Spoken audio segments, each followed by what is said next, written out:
Wala akong hinanakit sa mga kasama kong mga ministro sa parte ng Visayas at Mindanao. Wala akong hinanakit. Sapagkat ang labanan ito kasi, Brad, sa aking paniniwala, hindi ito personal na labanan.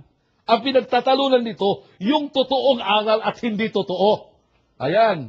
Kung kailan mapatunayan yung totoo na manangaral, yun na nga ang naging dahilan kung bakit si Brad Eli walang hinto sa pangangaral. Kahit tulog, gisingin mo, basta debate. Yan ang aking panindigan. Sapagkat sa totoo kung makinig ka lang sa aral, pwede kong sabihin, yung kay Siriano, mali yun Pwede kong sabihin sa'yo. Kung nandyan sa nakinig, pwede kami mag-discuss. Ba't sinabi mong mali ako? O di, talo na, hindi sa personal. Kundi pagtalunan, yung aral. Yun, ganun sa atin. Ganun ang aking paniniwala.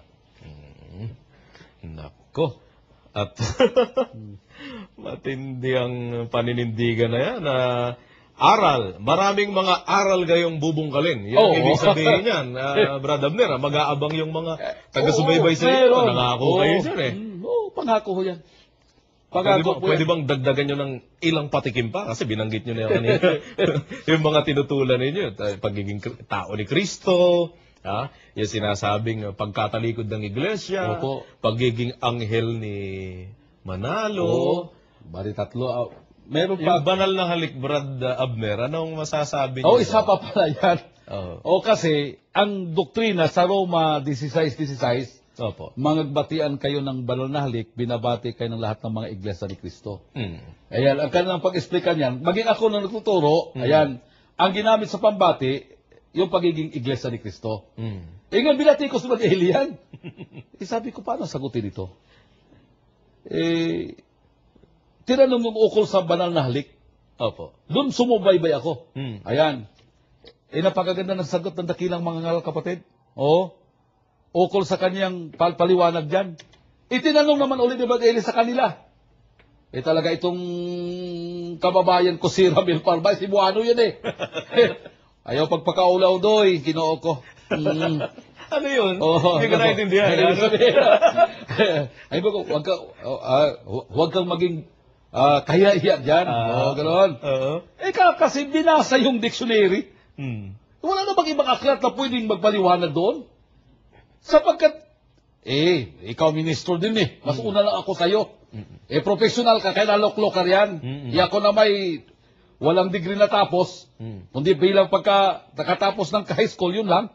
Ikaw na may professional, ang akala ko marunong ka.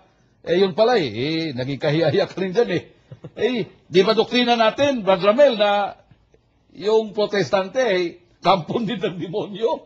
Bakit yung kay Wycliffe yung dictionary, di ba protestante rin? Ba't yun ang pinagbatayan mo ukol sa banal na halik beso-beso? Di napakalayo sa katotohanan. Kaya yun, isang bagay na hindi na maaring pasinungalingan yung pagtuturo na ukol sa bagay na yan. Kasi mayroon pa Josel. Ano pa po yan? Yung bang pwede bang, may programa kasi sa television, abangan ang sunod na kabanata. Meron yan. Kasi may marami pa ako. Dito ako nakapokus kanina sa pagbasa. Itong ukol sa dynamic leadership na aklat na sinulat ni Eranio Manalo. Mayroong pwede akong maaring ipabasa sa inyo, pero dito ko nang i-refer muna para makuha. Isa-isahin natin yan. Pero marami pa. May padoktrina ako doon na maaring maaring mahirap. May isang dating masasabi nating INC na naging manggagawa na dito sa atin ngayon, si Brad Arnel Sangli. Sabi niya, Brad Arnel, pahiram ako niya. Sige, walang problema.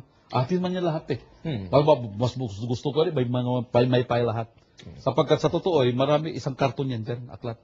Yun ang naging dahilan. Pati pang-debate ko nandyan pa, yung malaki. Ayan. Kaya, masasabi natin, kung kailanman, at masasabi natin, sa ganitong expose o pagpapaliwanag, ang akin lang tanging masasabi sa mga kababayan ko, lalo na sa mga kapareha ko ng tribo. Nagapanamyaw ako sa taga Iloilo nga para sa akong tribo man, nagsalita ako ng Ilonggo, kabay pakuntani, mag-usisa agad kamo. Agon mahangpan nyo ang kamatuuran nga ginapaalinton suno sa pahayag sa Biblia, kundiin ang matod na rin ng magadulong sa aton sa pagbaton sa kabuhi nga walay katapusan. Ganon ang panawagan ko sa mga katribo ko. Sa Tagalog po, ako po'y nanawagan sa inyong lahat. Kung sa Tagalog ating i-translate yan, ako'y nanawagan sa inyong lahat na mag-usisa kayo. Ayan, magsuri kayo sa mga katotohanan sapagkat yung katotohanan ng salita ng Diyos, yun talaga ang makapaghatid sa atin doon sa pangakong kaligtasan pagdating ng araw ng paghuhukom. Opo. Ayun, ganun po panawagan ko sa kanila. Brother, meron po akong, kung ipapahintulot niyo lang po. Opo. Medyo personal po. Opo.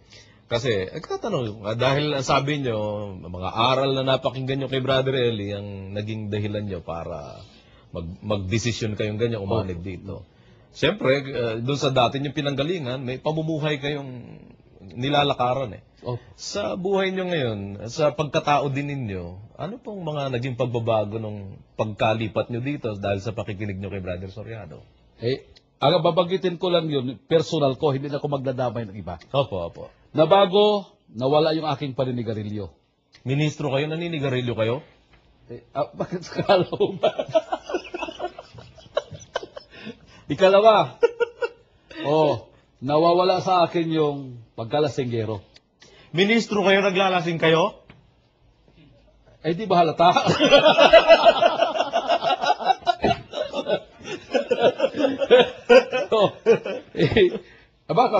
Basta gusto mo bang banggitin ko pati brand? Yung brand. Yun, ang dalawang una niyan. Yung ikatatlo, yung sa medyo bata pa ko noon, yung binabanggit sa talata na mga matang nangangalunya. Kasi talaga yung mata natin, talagang wow, wapa. Yan, ganda yan. Puti, rambalos, ganun ba? Tumatanda na tayo kasi, ganito, hanggang tingin na lang tayo. Pero nung napekaral na Badele yan, yung mga matang nangangalunya, kaya kung minsan may dumadaan, gumaganyan ako. Para mawala yan. Pero yung talagang, hindi pinakasentro yan. Kasi pag nakaedad tayo, mawawala naman yan. Yung panigarilyo, lalo niyang pag-inom ng nakalalasing. Yun ang matagal ko. Sa totoo sinasabi ko sa inyo, 1 week before sa bautismo, naglasingan pa kami niyan. Doon sa Masinag. Dahil barkada ko doon, mga kapatid ni Francesca. mga kapakpak ko rin dati. Dumating yung katiwala. Katiwala doon sa grupo nila. Opo. Sagot ng kapatid ni Francesca, sabihin mo, wala kami dito. Ako na may nagiging, hindi ako nasabi na ako ay ministro, na doon napadoktrina sa bahay ni Francesca. Nagtanong kung sino ako. Ang sabi ni Francesca, nag-apply assistant embalmer. Doon ba sa kapatid sa Masinag na may taga-imbalsa mo ng patay, si Juan Pablo? Opo. Naging assistant ako niya. Pero yung pala, talaga, nakasikol na ko nagkakamali, mga San Miguel Light yung ininom doon. Nakawalong bote siguro. Walo lang. 4 ang kulang para 1 dosena. Pero pagkatapos noon, talagang pangako sa Diyos wala. Yan. Wala akong babanggitin na rin saksi dyan, asawa ko mismo. Yan, wala na talaga. Bakit nung nandun kayo, nagmi-ministro pa nga din kayo, hindi nyo nagawang alisin yung mga ganyan? Nakikita ko kasi sa mga mas unay. Ang ibig sabihin, kumalat! Kasi nakita sa mga matatandang mga ministro! Ganun ba yan? Oo. Kasi, ang termino sa amin, babanggit lang ko na medyo maanghang na salita, pag hindi ka sasama sa mga matatanda, ang sabi nila, hindi ka pa pala tuli. Uy? Oo, ganon. Makakantsawan kayo ng ganon? Kakantsawan kayo? Baka, hindi pa tuli yan. Isa na mong matanda doon, nasasabi, hindi pantay bayag niyan. Kaya sasama ka. Kapaubo-ubo ka, kumisa, yan. Pero sa totoo masasabi natin, hanggang sa nasanay. Nagpahinga, yung mga matatanda, kami naman na tumatanda, kami naman umaakay doon sa mga bago.